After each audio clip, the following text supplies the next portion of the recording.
हे बघा किती छान क्रिस्पी झालेला आहे.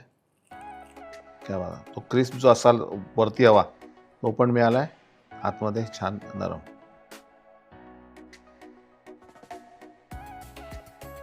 नमस्कार, मास्टर रेसिपीच्या नवरात्री विशेष भागामध्ये तुमचं मनापासून स्वागत. बनवूयात उपवासाचे भगर वापरून केलेले सुंदर कटलेट. आता कटलेट म्हटलं म्हणजे बटाटा आला, त्याच्यामध्ये भिजवलेला साबुदाणा, त्यानंतर बारीक किसलेलं आलं, हिरवी मिरची, कोथिंबीर चालत असेल तर घ्या, जिरे पावडर, लिंबाचा रस, थोडी साखर, चवीनुसार मीठ, दाण्याचं कूट. आता यांना सगळं एकत्र मिक्स करायचं आहे. भगरीचं पीठ आपल्याला वापरायचं आहे, त्यामध्ये अगदी थोडंसं चवीनुसार मीठ, पाणी, याची स्लरी आपल्याला करायची आहे. साधारण एवढं घट्ट ठेवायचं. बटाट्याचा हा जो सगळा मसाला आहे याला आपण छान एकत्र करून घेऊ.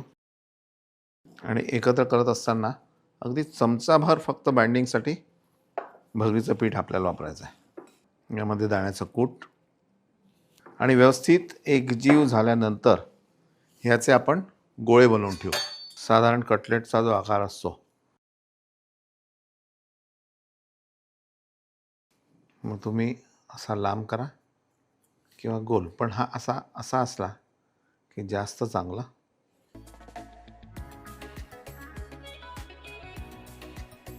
यामध्ये आता नेहमीची जी भगर आहे ती अशीच रॉ वापरायची आपल्याला. हा तयार कटलेटचा गोळा यामध्ये बुडवून आणि नंतर त्या भगरीवर घोळून घ्यायचं आपल्याला.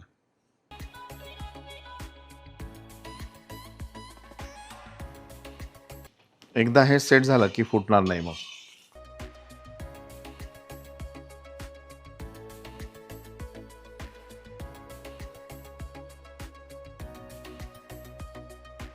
हे बघा किती छान क्रिस्पी झालेला आहे.